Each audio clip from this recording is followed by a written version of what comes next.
Hi everybody. I want to make this little video to encourage you.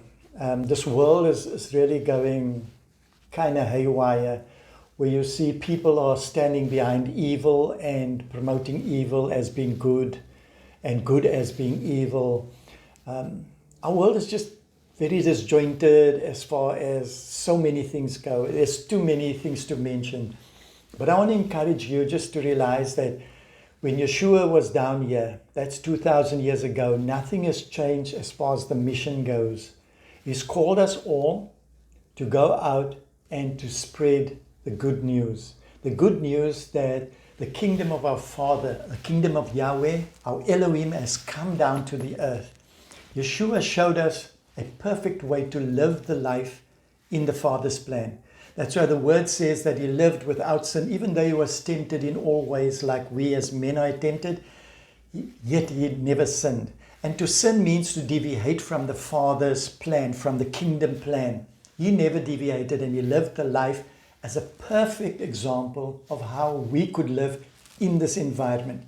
Now, we might be living in this modern world that we find ourselves in and think, okay, but we're different, we're exposed to different things than was back in 2,000 years ago. Trust me, way back in the day, sin was sin.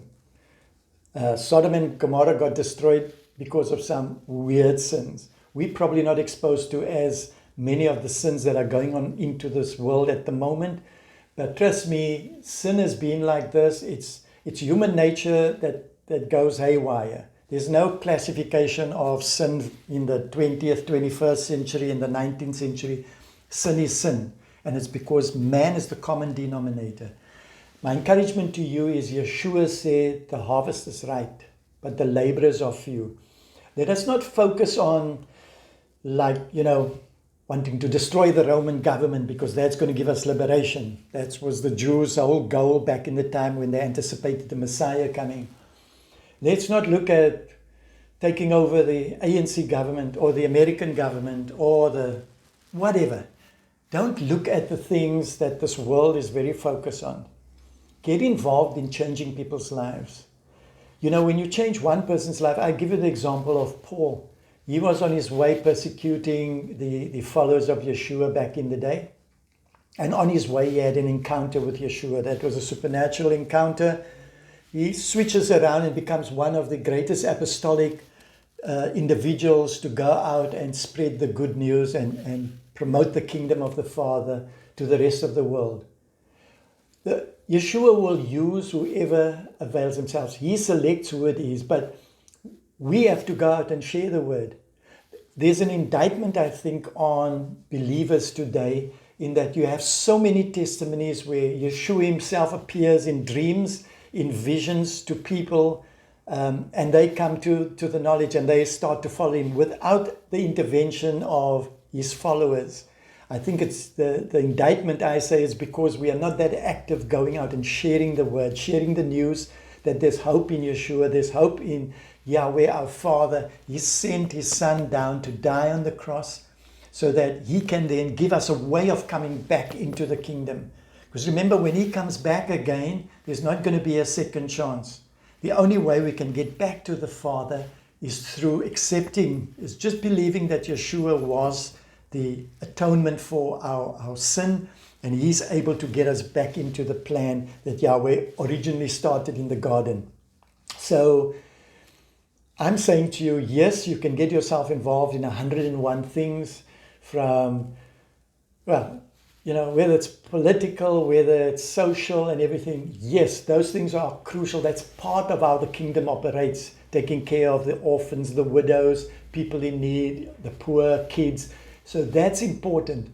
But the key thing is to get the hearts of people to change, to get into a living of a kingdom life. And that is only possible through them accepting that Yeshua is the solution for their lives. He said that himself. He said, no man, woman, or child can come to the Father except they come through him, except they believe in his atoning power of the blood on the cross for them. So while you're busy fighting all the other battles and ideologies in life and getting involved in changing things, don't forget the essence of sharing the good news, sharing the gospel that Yeshua commissioned us to do with people. One changed life, one Paul, one Peter. You look at nations. Nations will be changed. Start off with you. Start off with you reaching a person. That person will reach their family will reach their community will reach a nation. It's one at a time that these things happen. Don't go with the, I want to make 100 million rand tomorrow philosophy. I want everything to be solved by tomorrow. Yahweh never does that. He uses us, he used mankind, he uses Yeshua, used to be patient. He didn't go and do his thing when he was 21 years old. He waited till he was 30 with the Father, sent him out and said, okay, this is how you're going to go forward now. It's being patient about stuff, but the key here is draw close to the Father. Through his Ruach, Yeshua, when he left, he said, I'm leaving here, but I'm sending you the Ruach HaKodesh, which we know as the Holy Spirit.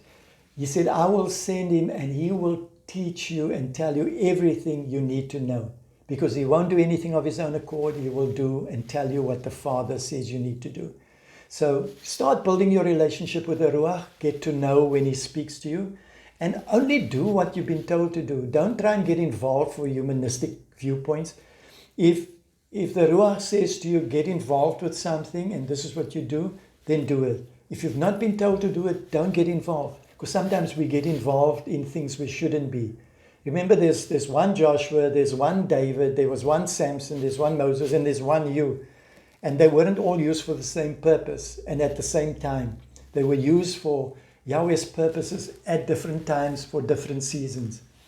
So our goal is to keep listening to him, live the life like Yeshua showed us, and to be constantly on the listening out or the lookout for the instruction from the Ruach, from our Father, as to what we need to do next. And then once we become part of his plan, we are going to see opportunities and he will open the door. Remember, Yeshua says, I draw people to me. The Father draws people to me. We don't come and to the Savior. He's drawn us, and that's why it's a privilege that he's called on us to do that. We have to keep praying that his ultimate plan, which is the plan for the whole Israeli nation, the Jews, the Hebrews, that's where our salvation has come through. Yeshua is a rabbi. He is a Jewish. My Messiah is a Jew. So I have a passion for the Jewish people because Yahweh chose that nation to bring the Messiah through. So if we turn against the nation that is really key for the Messiah, we kind of, we're not coming up against another human being. We're coming up against the Creator because we are literally choosing the opposite side to him.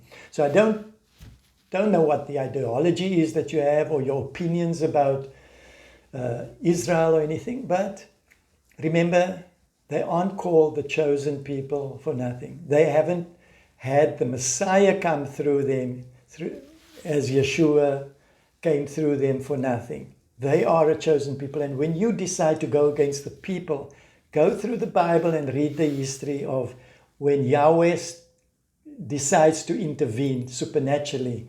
It's going to be scary. And if you read in Revelations, there's enough stories there to tell you exactly what's going to be happening. When Yeshua comes back to rule and reign with the saints, by then hopefully we'd have gone out and touched more lives in the process to get more people into his kingdom.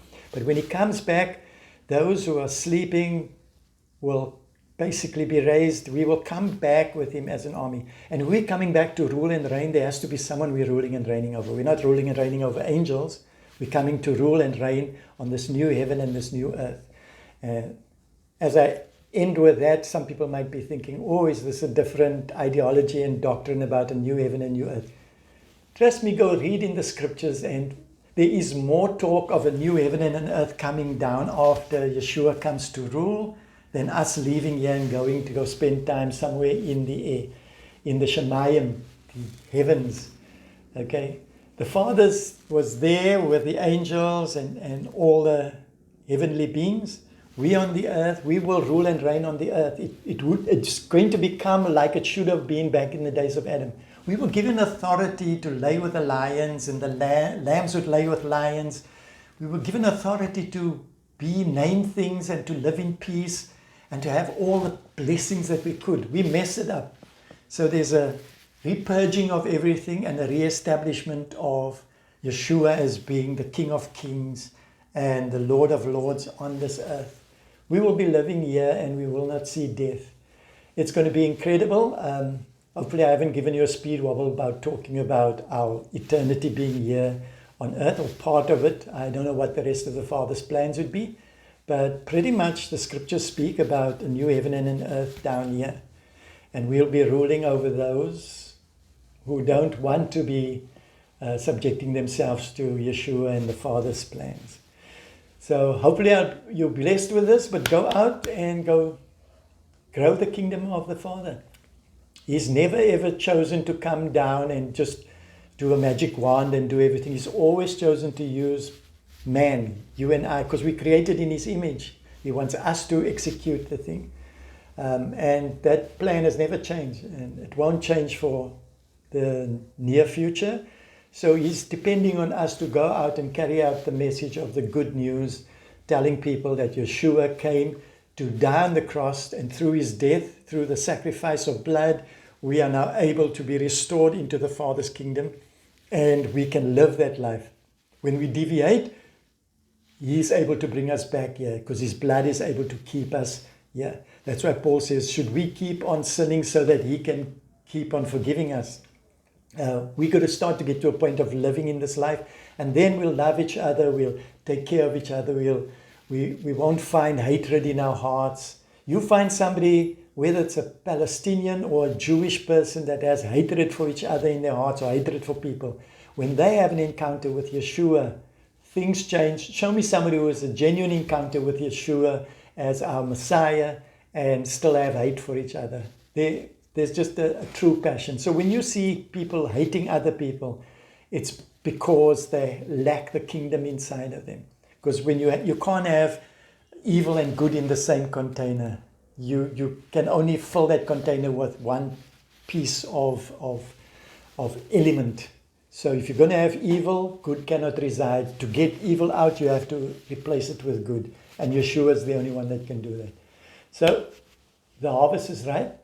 Let the laborers start to increase now, and let's go and share Yeshua's love with the world and get more people to come into the kingdom, so that one day we'll have lots of people around to be able to celebrate and to honor our Father for his incredible creation that he's made this earth. It's just beautiful. I'm sitting here and I'm looking outside on the window.